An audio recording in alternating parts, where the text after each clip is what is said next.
So now joining Compas on the Beat is a boxing legend. She is the first female Hall of Famer. She was inducted into the Hall of Fame with Floyd Mayweather and Roy Jones. Christy Martin, thank you so much for joining the Compas. How are you doing, and how does it feel to have Hall of Famer in front of your name? It's pretty awesome. First of all, thank you guys for having me on today. Yeah, I mean, to get inducted to the International Boxing Hall of Fame was, I don't even know if you could say that was a dream come true, because women weren't allowed to be inducted into the Hall of Fame. So it's not even something that you really dream about, because it's not a possibility. Is that correct, Christy? You're the first female boxer in the International Boxing Hall of Fame? Well, I went in with the first class of women. I don't know if I can take claim to be the first, but I went in with the first class, so that was pretty awesome. What was the kind of your biggest takeaway from being around so many legends? Oh my goodness. I was really lucky, because I actually started going to the Hall of Fame back in 1996 as a guest. So I was around legends. I was around Willie Pep, Archie Moore, Emil Griffith, Carmen Basilio, Gene Fulmer. I mean, the list goes on and on. Those guys, those were legends. I mean, I'm very honored to be hanging out with, my buddy James Toney and Roy Jones and those guys. And they're legends too, but they're legends to a different group of people, right? And so have the two comparisons, to compare like this year being inducted to the years when I was there back in the 90s, and just hang out with those guys. It was unbelievable. I didn't say a word. I just listened. Aaron Pryor, Marvin Hagler, listen to their stories. And I would ask them often, like, how they train. What was their training routine? That was true to me. Wow. I wish I could be there for those stories. I'm sure you heard in the 90s or 2000s from these legends, because I grew up a boxing fan. Fernando did too. But Christy, you're also a legend now too. I'm sure it's taking you a while to kind of get used to that here in Hall of Fame. But Christy, we have you on today to promote your new book, Fighting for Survival. Fred, my good friend Fred, you know Fred, send me the book. I have it right here. I guess the first question on the book is, what made you do it? Well, I feel like from waking up in the hospital after being shot and stabbed, left for dead, that God left me here for a reason. And I feel like that reason is to share my story, to talk about domestic violence, so that more people become aware of what's going on. And that so many people think domestic violence is only about bruises, but it's so much more than that. It's the isolation, it's the manipulation, the emotional abuse, financial abuse. There's so many different things that really fall under the umbrella of domestic violence. And I just want to make more people aware of more things than just bruises. Christy, yes. Go ahead. Go ahead, Fernando. Christy, when it says obviously in your book that it talks about resurrection, do you feel like that night your life, like a part of you kind of died and a new person kind of was resurrected, or can you talk about that part? In some ways, and sometimes I do feel exactly that. I'm like, you know what? He killed Christy Martin that night. But the truth is he didn't, because Christy Martin, the fighter, is still here and still fighting and still trying to survive. But the true me gets to come out and talk to people about sexuality, talk to people about domestic violence, talk to people about drug addiction, just in boxing. I mean, geez, so many people out there, as we talk about boxing, they automatically are, no, we don't want, we're not interested. We don't want our kids doing this. And then I really break it down to them and explain how boxing gyms have saved so many lives, and how it's a family in a boxing gym. And I know when I had my gym in Florida, I felt many days that the only positive human contact that some of the kids that came in the gym got was from me. But then as time passed, I realized, man, I hope I gave them something, but really it was what they were giving me, because it was what I lacked. I wasn't getting the positive, not just human contact, but the positive reinforcement, the positive life. And so I hope we balanced each other, and I gave to them, and I know they gave to me. Christy, and obviously you couldn't get away from it. He was your trainer and your husband as well. So can you talk a little bit about, it's not like you could go to work and kind of escape from it because you were going with him and he was obviously your trainer as well. Just talk about that. Can you talk a little bit more about kind of that dark time in your life? It was so crazy because he would wake me up sometimes in the middle of the night to tell me that I wasn't turning on my hooks right.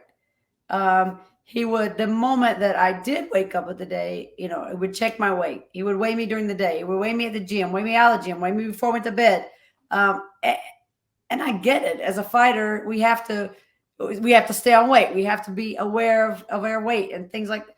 But that was just one of the situations that I was in with him. But it was always control, and then he would manipulate.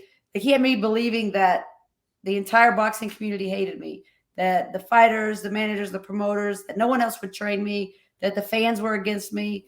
And I believed it. I mean, after a while, at first you think everybody loves you, and then you're like, oh, maybe he's right. So you kind of start thinking, well, maybe he's right.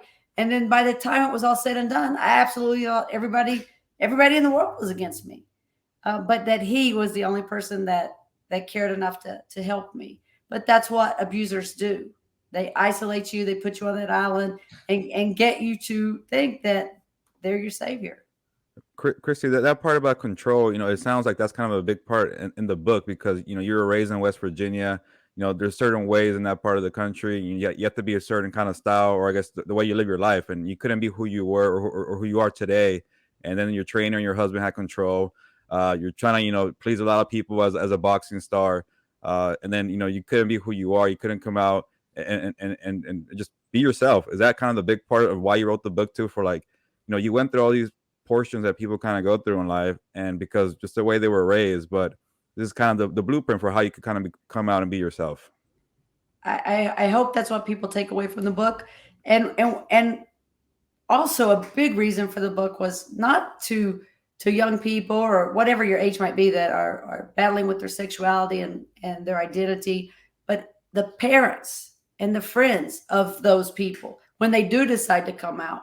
I mean, I want them to be supportive, and I want them to understand it's better to have that child or that friend still alive with you than, they're in a relationship like I was in, where I was going to die either by Jim's hand, I was going to overdose on drugs, or I was, maybe I was going to be smart enough or not smart enough, strong enough or weak enough to pull the trigger myself.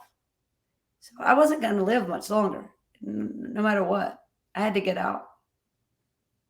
Wow, Christy, I guess kind of again, we don't want to kind of harp on to that whole night what happened with your ex-husband, but I guess the days after, the picking up, the pieces, getting your life together, how difficult was that? Being in the hospital, and then the way you are today, you like you mentioned, you're a fighter, you're strong or not, but those days that somebody might probably going through something similar are probably the toughest. I'm assuming for the weeks, the months, even the years. Absolutely, it doesn't. You don't get better in a day. You don't get better in a week. It takes a long time. We're 12 years later. And as I say, he doesn't live in my head rent free anymore, but he still knocks on the door every now and then. And it's hard. It's hard. People often will say, well, why didn't you just leave? Well, if it were that easy, trust and believe, I would have done it. But I was, my as you mentioned, my personal and professional life were so intertwined. And he had me convinced that no one else in boxing would train me. No one else in boxing would promote me. All these things that I stayed. And I took it wasn't physical a lot with him. It was just the mental and emotional. And I took that mental and emotional beat down on a daily basis. Sometimes those are the hardest ones to take, is the mental more than the physical. But when did you decide, Christy, to become an advocate for this, and when did you kind of start wanting to do this and help other women or even men out who could be going through this kind of stuff? Immediately, like I said, from the hospital bed, I knew that I'm here for a reason, and I truly believe that it's to share my story and to make everybody more aware of domestic violence, and that it is everywhere. It's not. Domestic violence doesn't see money signs, doesn't see race, doesn't see religion. It's everywhere. And you may think that you don't have a friend that's in a bad situation, and I hope you don't, but chances are we do. We all do. And people that are in the situation are either afraid or ashamed to talk about it. And that's why I want to speak out, and I want to try to, even if the person never has to say a word, it'll give them the internal strength that they need to take care of themselves and to get out of the situation they're in. Lisa, on November 17, 2001, you fought Lisa Hallowine, and obviously almost 16 years later to the day, you guys got married. Was that love at first punch, or kind of how did that come together? You know, the back in my career days, I loved talking trash. I mean, that was like I absolutely loved it. It was part of what got me ready for the fight. And then I tried to get in my opponent's head. I tried to make them so mad they would make a mistake, and it worked, because at the weigh-in, Lisa said to me, "Good luck, Martin," but I think she said it kind of like sarcastically, and I said, "Good luck getting knocked the F out." And then during the fight, I think it was the second or third round, I missed her with a left hook, and she's like, "Woo, they told me you were fast, bitch." And I'm like, "Oh my goodness," you know. Oh no, it wasn't love at first sight. No. But we sparred some later, and she helped me get ready for Layla Ali. And then let's see, I fought Valerie Mahfoud in Houston. So we were friends afterwards. It took a while. It took a couple of years before she would talk to me, but yeah, after about 2 or 3 years, we started to spar some, and then she would come to the fights. How long have you guys been married? We're coming up on 5 years. Wow, congrats. Yeah. That's a great story, you know, from opponent to you know, marriage. Right. That's pretty rare, but Christy, let me take you back to the boxing days. You know, I'm guessing it must have been a lot of pressure. You know, you were putting women's boxing on the map. You're the face of women's boxing. There weren't that many at the time. Were there parts where you maybe actually enjoyed it, being in the spotlight, with fighting on Mike Tyson undercards, being promoted by Don King, or was it just a lot of pressure? What's the balance there? That's what you want. If you're a fighter and you want to be a champion, you want to get to that, you want those bright lights. And so I feel like, you know, even though I wasn't headlining shows for Don King, I was promoted by the world's greatest promoter. And I was fighting on the biggest pay-per-view cards under Mike Tyson, who everybody in the world tuned in to watch. I don't feel like anybody could have had a better career in the 90s. I male or female, you know, unless, of course, you're Felix Trinidad or Julio Cesar Chavez, you're headlining your own shows. But no, I had a great career. I loved it. I had so much fun. And boxing opened up so many doors for me. I mean, I got to travel around the world on somebody else's dime, meet a lot of really cool people, go different places that I wouldn't. My degree's in education. I would have never been able to do the things that I have done teaching school. Can you give us your best either Don King or Mike Tyson story from being around them? Oh my goodness. Well, let me think. You know what? This is a true, honest story about Mike Tyson. I was at a press conference, and my contract with DK was coming up, and you know, we're waiting on the press conference to start. Mike's sitting behind me, and I just start talking to him like, "Mike, I need to get paid more money. What do I tell DK?" And he's like, "You just go in there, Christy, and tell him what you want. And if he doesn't give it to him, you turn around and walk out." And I'm like, "That works for you, Mike Tyson, but I'm Christy Martin." And then he's so cool. He was like, "Do you need some money, Christy? Can I give you some money?" And I'm like, "No, Mike, I want to make my own." But that tells you what kind of guy he was. You know, he gets so much bad rap, so much bad press, but he's a good dude. And he is there to help other people. He's bought so many computers, so many different things for kids all around the world. He does some good stuff. Christy, you grew up playing. I mean, I saw that you played baseball. You got a scholarship to play basketball. What led you to go into the boxing realm? Loco. You know what? I have no idea. Honest to God, I have no idea. We had this tough man contest that would come around every year to my little town in southern West Virginia. And for many years they didn't allow women to do that, to be in the tournament. But for some reason I thought, wow, this would be this coolest thing. So I kept telling the promoter, you need to add women, you need to add women.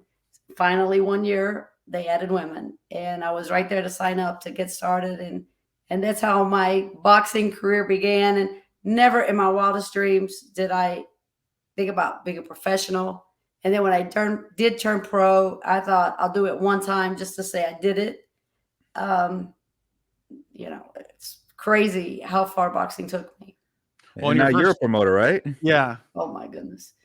Yes, but trust and believe, it is so much more fun. And oh yeah, to be in the ring than be on the outside of the ring. It absolutely is. It's hard work. It's hard work selling boxing, but it's hard work dealing with all the different personalities, attitudes. And these fighters today, in my opinion, they don't want to train, they don't want to stay focused. And if you're a professional fighter, you box every day, you go to the gym, you work out. If you're a plumber, you do plumbing work every day. If you're a school teacher, you teach school. But these professional fighters, I'm talking about 4 and 6 round fighters. Like no, I just had a fight, I need to take some time off, or I need to go to camp. I'm like, do you guys even know what camp is? They have no clue. Christy, come on. It's all about flexing on TikTok and oh my God, absolutely. Isn't it? Isn't it? I mean, and that's another thing. I'm like, why do you put your stuff up on social media so everybody can watch what you do, and then like they can get prepared for you? Yeah, that doesn't make a lot of sense. And what's funny? I did see the other day, I can't remember what boxer did it. He put in slow motion him knocking out an opponent. I'm like, wait, you can see everything everything in super slow motion on how he knocked him out, how he prepared for because it was the last like 5-6 seconds of the whole, how he prepared for the knockout. And you're like, wow, you could literally study just off of that just to see how he prepares and how he loads up and everything. And you're basically giving it away to your opponents for free. Absolutely. I don't understand it. Social media, I mean, it's great for you guys, but it absolutely is. It's terrible for boxing. Christy, before I let you go, I guess, like I mentioned, you kind of started women's boxing. I guess for you, when you watch it now, like, I guess, how is it seeing how far they've come, the state of women's boxing right now? I know there's a lot of work to do, but, there's some notable names out there. And then even you look at the other side, the MMA, UFC world, they're really taking over there, the women's fighters. No question about the UFC. I mean, starting with Ronda Rousey, which I'm not really a fan of, but starting with Ronda Rousey, in my opinion, she kept the UFC relevant. I mean, she really, and she started the fire for one female after another, and they have just become better fighters, I think, over there. With the boxing, I was at ringside for Taylor Serrano. And everybody kept telling me, they've sold out Madison Square Garden. And I was like, well, I hope they have, but I just couldn't believe it. I could not believe that they had sold out Madison Square Garden. I get there. Madison Square Garden was sold out and rocking. I mean, oh my goodness, when they came to the ring, it was just electrifying. I mean, the energy that was in the building was unbelievable. And then they put on a fight that lived up to the hype. And that was what I had spoken with Amanda Serrano, what text with her before.